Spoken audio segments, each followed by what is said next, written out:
but this is Max Friedman talking. Big merger, boss. A lot of important executives here tonight to watch your product. Would be a real shame if something bad happened. I wouldn't want to embarrass you, man. Speaking of embarrassing, you've been trying to sit down with me to hash things out for quite some time now, haven't you?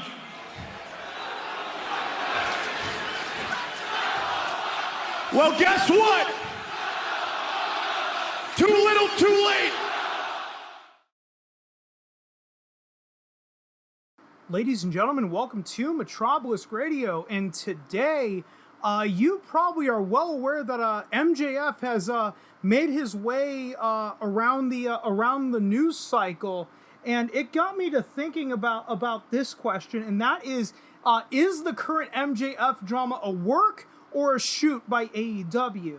And the reason I asked that question is because really with professional wrestling, you should take a lot of what is said with a grain of salt. So let's actually really explore all of this MJF drama, and we'll circle back around and answer the opening question. So this whole shebang, this whole phenomenon, this whole shebang, whatever the hell you want to call it, started back on May 12, 2022, when, according to Screen right here, MJF reportedly upset with AEW contract and WWE could be in his future.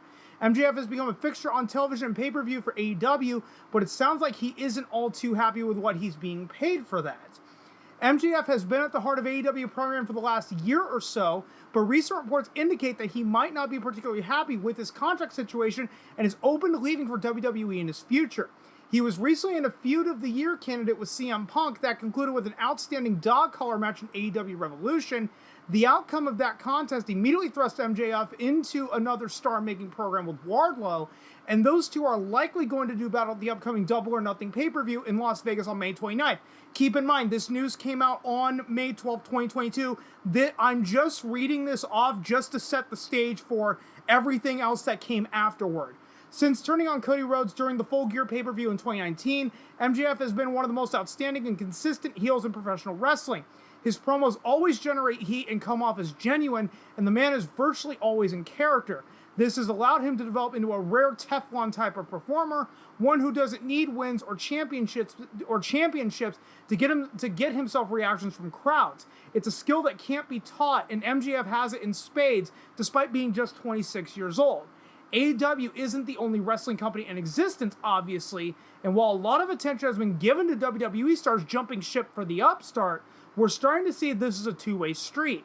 Cody Rhodes returned to WWE for WrestleMania 38 and is being prominently pushed ahead of their Hell in a Cell premium live event, which, yes, by the time this video goes out, Hell in a Cell will be coming out tonight, and Cody Rhodes is taking on Seth Rollins in the Hell in a Cell. So personally, I am looking forward to that because I have been a fan of Seth Rollins for quite a while. But anyway, that's neither here nor there at this point. Fightful is now reporting that MJF is unhappy with his contract situation and could eventually leave AEW because of it. Quote, MJF is said to be leaning towards leaving AEW as of now when his deal is up. Fightful reported on May 12th. As with anything, plenty can change as he's got 2 years remaining on his contract, and contract negotiations have been mentioned to him. However, we're not sure if that's necessarily a renegotiation of his current deal or an extension after the fact. We haven't been told he's 100% on leaving the company. That last part is particularly noteworthy. It's not too difficult to imagine a scenario where MJF has outgrown his quote-unquote entry-level deal in AEW. Stars on the open market like WWE alum Bray Wyatt are looking for big paychecks right now. When he signed with the company, he'd done some work on smaller independents, but wasn't nearly on the same level as a Kenny Omega or Chris Jericho. Over the last 3 years, however, Friedman has taken every opportunity that he's been given and smashed it. He's as close to appointment television as there is in the wrestling business, and has been involved in several incredible main event level feuds lately. If MJF is looking to get paid for that kind of output, who can reasonably blame him? Audiences also need to consider AEW's side of the equation as well. Why wouldn't they want to keep Friedman for less money when they still have him locked up for 2 years? fans of AEW have to be hoping that there's a lot more smoke than fire here, but Fightful did note that MJF threatening to leave for WWE wasn't part of his always-on character. There's still plenty of time for the two sides to figure something out. Here's to hoping that they do. And now we're going to fast forward a couple of weeks, and it was reported on, I believe it was either May 31st or June 1st, that MJF and Tony Khan, the head of AEW, are set to have a sit-down meeting about his contract. Double or Nothing was an interesting weekend for AEW and MJF, with the wrestler no-showing a planned fan event ahead of the pay-per-view. The contract situation between MJF and AEW continues to develop, with the latest report indicating that the two sides are set for a sit-down meeting to discuss Friedman's deal and future with the company on May 30th. Okay, so this is a little older. I got my days wrong. I do apologize. It's been a swirl of scenarios and information over the last several weeks, and things may be coming to a head sooner rather than later. On the evening of May 28th, May 28th, 2022, MJF no-showed a planned fan event ahead of the Double or Nothing pay-per-view on May 29th. Rumblings surfaced that the star had booked a flight out of Nevada, and fans at the show were left wondering if Friedman was going to appear for a scheduled match against Wardlow. That bout ended up going on first, with MJF eating 10 consecutive power bombs and getting the stretcher job, which could leave him off television for a while.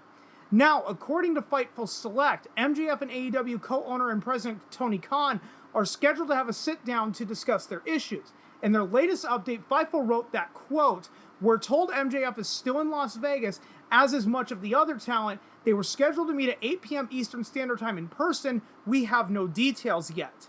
On the surface, it looks like this could all be an elaborate work, but multiple sources have refuted that idea. That could change after the sit-down, as MJF appears to be attempting to blur the lines between reality and wrestling, much like Brian Pillman did prior to WWE's Attitude Era. Word surfaced recently that MJF had already renegotiated his contract once, but has grown to feel that he's outperforming that deal too. Kahn, for his part, has told others inside AEW that he'd be willing to pay Friedman top star money, but would want to add time to the contract.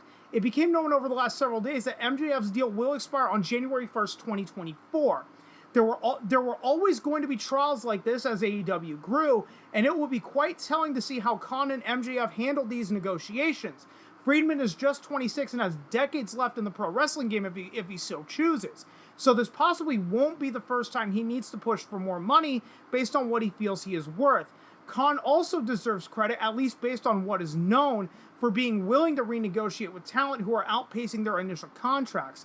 AEW will continue to develop new stars, and it's important that they maintain a reputation for being flexible and willing to work with wrestlers. For what it's worth, word is that the AEW locker room has taken notice about WWE has treated Cody Rhodes and are more open to making that jump than they have been in the past. Now we're going to move forward again, and this was a day after that. And this is why I'm asking the question if this whole drama is a work or a shoot, largely because of this. AEW, from Screen Rant, AEW is paying homegrown MJF significantly less than ex-WWE wrestlers. MJF is unhappy with his current contract situation with AEW, and a recent report gives fans a pretty good idea of just why that is the case. Now, see, if this whole thing is a work, and I know I'm kind of jumping ahead of myself here, but just hear me out. If this whole thing is a work, why would you want something like this to be revealed about your company, that you have a homegrown talent in MJF being paid significantly less money than guys like Chris Jericho or Mark Henry or The Big Show after they jumped over from WWE to AEW, despite the fact that MJF is your guy? But anyway, let's get into this. According to a recent report, AEW homegrown talent MJF is making significantly less than wrestlers who used to work in WWE. AEW founder and co-owner Tony Khan sat down with MJF over Memorial Day weekend and following Double or Nothing on Sunday night to discuss the ongoing and apparently growing animosity of Friedman towards All Elite Wrestling. While details of that meeting are still unknown, fans continue to learn more about behind-the-scenes issues that have caused MJF to grow distraught over the last several weeks. Things seemed to come to a head prior to Double or Nothing, with MJF no-showing a planned meet and greet with fans. Rumors emerged that he booked a flight out of Vegas ahead of the show, and audiences weren't sure if he'd be there to wrestle Wardlow until his actual music hit to open the night. He received a hailstorm of boos from the crowd and leaned into it before partaking in a glorified squash match with War Dog. MJF was powerbombed 10 times and given the stretcher job as a result. It's unclear when he'll be back on television. Wade Keller got into the weeds about the MJF situation during a recent PWTorchVIP.com audio spot and spoke at great length about what he knew. One tidbit really stuck out, however. While Keller noted that MJF was making significantly more than he was on his starter contract, he said the following, quote, But it is modest compared to the contracts of more than half a dozen free agent signings AEW has made over the past year. Christian, Mark Henry, Malachi Black, Adam Cole, Bryan Danielson, CM Punk. There's 6 right there. All of them are making more than MJF right now, like I'm told that with confidence. It's not too difficult to argue that current AEW World Champion CM Punk and Danielson should be making more than MJF. They are well-traveled megastars who undoubtedly drew eyeballs to the company. The idea that Christian, Henry, Cole, and Black are all making more than Friedman too, though, is baffling. Keller says that MJF grew increasingly frustrated because Kahn didn't approach him proactively to get him paid more in line with these ex-WWE talents. From Friedman's perspective, it seems like he's driving more ratings than just about anyone in the company, so why wouldn't AEW actively seek out ways to maintain a positive relationship?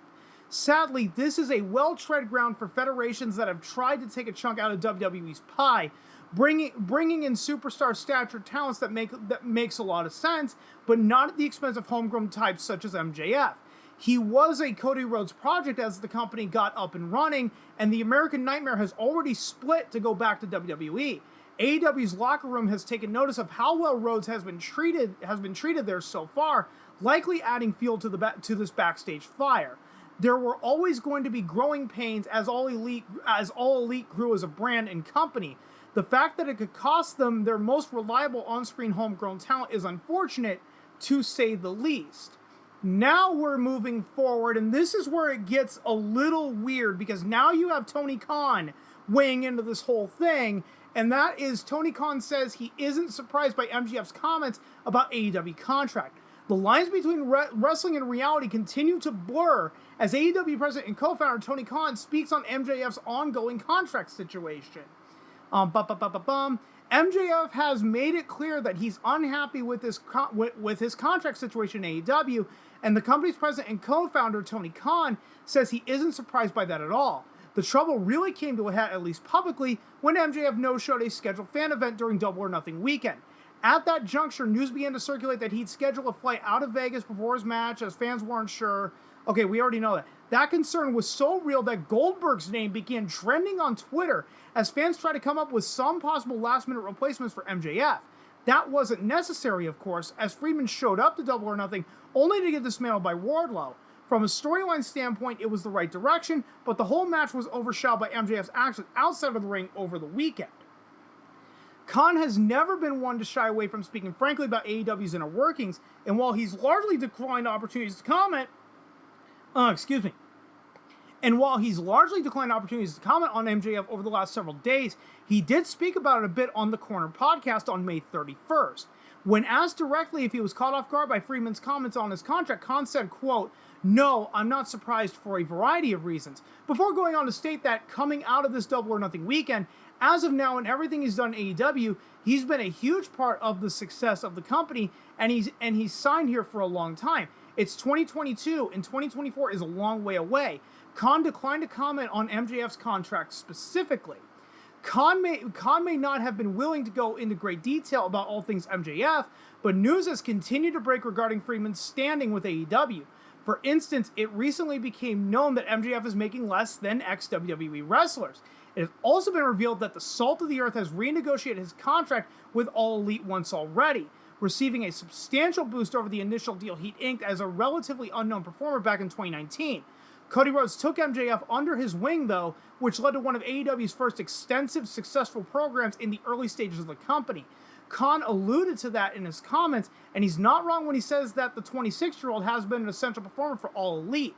He's also not wrong when he says that 2024 is a long time from now, and whether or not the next year and a half are fruitful for MJF and AEW may hinge on how Tony Khan navigates the next few weeks and presumably sits down with his disgruntled star. Now, here's where we start going back into, well, this all may actually be a work, and that is reported as of, this was probably a couple days ago. I think this was on June 1st or June 2nd, is that AEW pulls MJF from online roster and merchandise store. In the latest twist of the ongoing feud between MJF and AEW itself, the company has pulled the performer's presence from its website entirely. In the latest twist in the rapidly evolving saga between MJF and AEW, the company has pulled Friedman's merch and bio from their website entirely. Fans attempting to purchase MJF gear are met with a 404 error, stating that the page wasn't found while he no longer appears on their roster page at all. Searching for MJF on the storefront will still show his shirts and assorted merchandise, but attempting to click on any of them will lead to the same 404 page not found error. This appears to be part of the work shoot promo that MJF gave during the June 1st edition of Wednesday Night Dynamite. During that pipe bomb-esque rant, which he very much like channeled his inner, CM Punk when CM Punk had that rivalry with John Cena back in 2011, back on Raw, where he just sat on the top of the stage, crisscrossed and started saying, fuck you, fuck your mother, fuck this, fuck that, fuckity, fuck. Most of the promo had to be censored at the time as well. The Salt of the Earth spoke for more than 8 minutes, airing his grievances with both the company itself and AEW founder Tony Khan. A profanity-laced tirade toward the end of the segment led to Friedman's mic being cut off, and AEW cut to a commercial break. Audiences at home didn't witness this, but CM Punk walked down to the ring to comfort MJF before he took off into the crowd. In a small stroke of brilliance, no one on AEW's commentary team addressed what MJF had said, instead carrying on with the broadcast as if nothing had happened. There was no reference to Friedman throughout the rest of the show, and sometime throughout the course of June 2nd, Friedman was pulled from AllEliteWrestling.com. At this time, MJF hasn't piped up on social media, but somewhat hilariously, the link on his profile page is for his storefront with AEW. This is certainly getting fun. Fans are clamoring to call this the new summer of Punk, but that certainly isn't the way things are shaping up in AEW.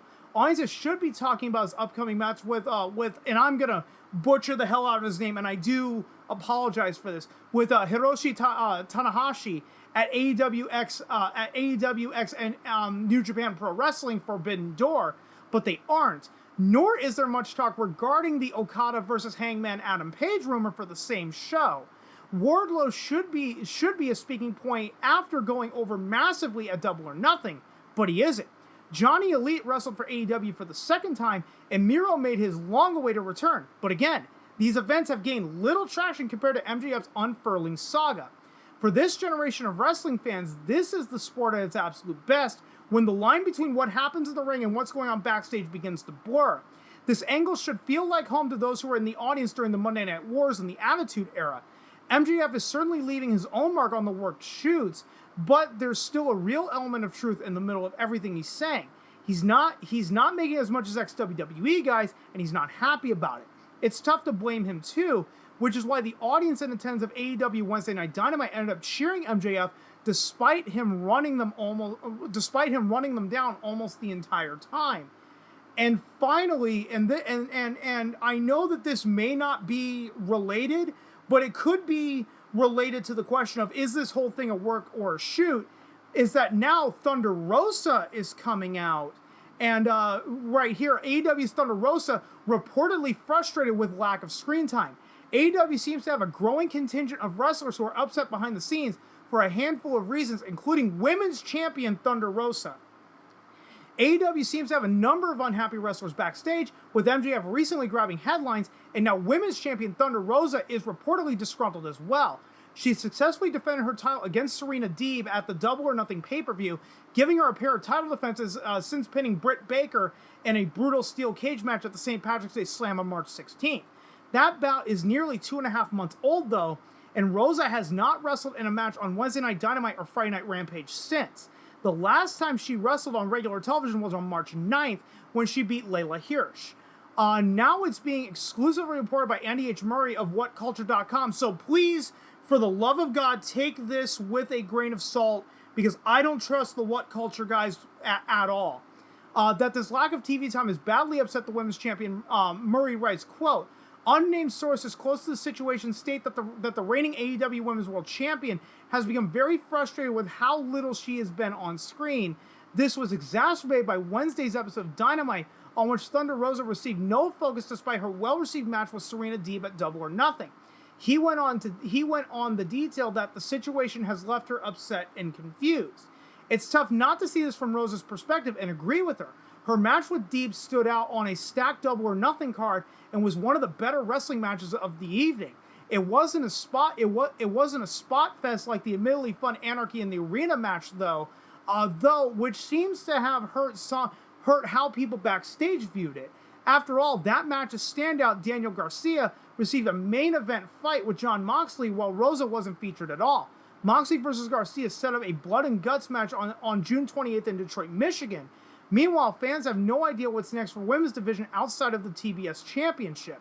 With the next pay-per-view being AEW x New Japan Pro Wrestling Forbidden Door, it seems unlikely that Rosa will get her share of the spotlight anytime soon, since New Japan doesn't feature women's wrestling whatsoever.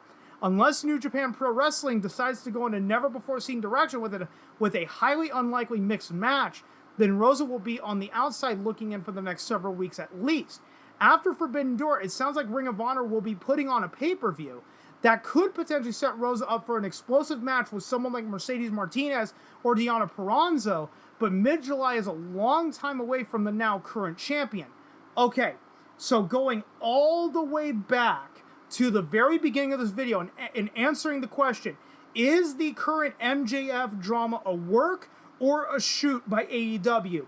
After examining everything that has gone on from May 12th all the way up to the most recent news as of the recording of this video, and I hate to have to do this, but I have to come out and basically say, I'm not entirely sure one way or the other, and I know the vast majority of you absolutely hate it when creators always pose this tough question of, is something a work or a shoot, and then come out and give like a middle of the road answer and do the whole, let me know what you guys think down in the comments below, and remember to hit the subscribe button and ring that bell notification and ring that bell so you get notified of all my uploads.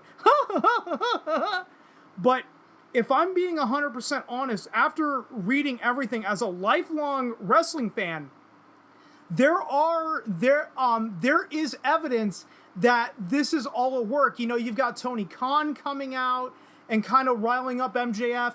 You have MJF's pipe bomb promo on the June 1st edition of Wednesday Night Dynamite, which in that type of setting, they would not have allowed him to go out there and do that. If it wasn't a work segment, very little of professional wrestling is a shoot. You don't do a shoot in a worked environment is an old saying.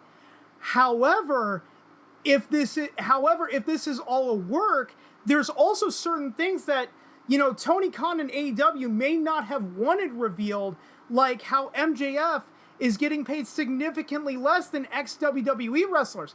How the hell does this help out Tony Khan and AEW PR-wise that, oh yeah, our homegrown talent is getting paid a hell of a lot less than the people that were poaching from Vince McMahon and the WWE, which could lead to more people jumping over. And they're bringing up the fact that Cody Rhodes left AEW, went back to WWE, got into a rivalry with Seth Rollins, and is now going to main event, Hell in a Cell with Seth freaking Rollins. So again, there is evidence that this is a work, but there's also evidence of the fact that this could be a shoot. Given from a PR standpoint, there's certain things that you don't want revealed, and something that, like I said, you definitely do not want revealed is that your homegrown talent is being paid less than the talent that you're poaching. Because the exact same thing happened during the Monday Night Wars with WCW. Ex-WWF stars that were jumping over, your Hulk Hogan, Scott Halls, Kevin Nash's, were being paid significantly more than Paul White, aka The Big Show, and Chris Jericho, which led them to jump over to the WWF at the time. And it was reported that they were looking at Paul White, known as the Giant. They were looking at him to be their main event guy, but they weren't giving him main event pay. So he jumped over to, WWE, which was the WWF at the time. And I believe it was the St. Valentine's Day Massacre of 1999. Was it 98 or 99 when he came out from under the ring and threw Stone Cold into the steel cage? Stone Cold dropped to the floor and won the steel cage match between himself and Vince McMahon. I don't remember if it was 98 or 99. I know it was one of those 2 years. And also, if you're looking at this from a ratings perspective, MJF's promo, the pipe bomb promo, AEW Dynamite, according to Forbes, lost 169,000 viewers during the pipe bomb segment alone. So you're looking at this from a PR standpoint and a ratings standpoint. This didn't really benefit AEW, which leads me to believe that it's a shoot. But if you have Tony Khan also coming out and stoking the flame, and you have MJF's online, MJF is being pulled from the AEW online roster and the merchandise store being pulled, that could also be evidence of this is also a work. So again, I hate to put it in the middle, but I cannot realistically call this one way or the other. And that's what's really bothering me about this whole drama, is that you can't really tell one way or the other, because again, there's certain things that you don't want revealed. So how could it be a work if it's revealed that he's being paid less than former WWE stars? But then you have evidence of a work when he's being pulled from the online roster and his merchandise store immediately after his pipe bomb segment. So I really hate to have to say this, but I'm going to let you guys weigh in on this, debate, discussion, be civil about it, obviously. And I'm going to go ahead and end it right here, because I don't think there's any more that I can really add to this at this point. Again, it's largely up in the air. As a lifelong wrestling fan, I can't realistically call it one way or the other. So guys, I'm going to go ahead and surely end it right here. If you stuck around this long, thanks so much for doing so. And if you've been following me long enough, you know I'm terrible at ending these videos. So I will just see you guys next time.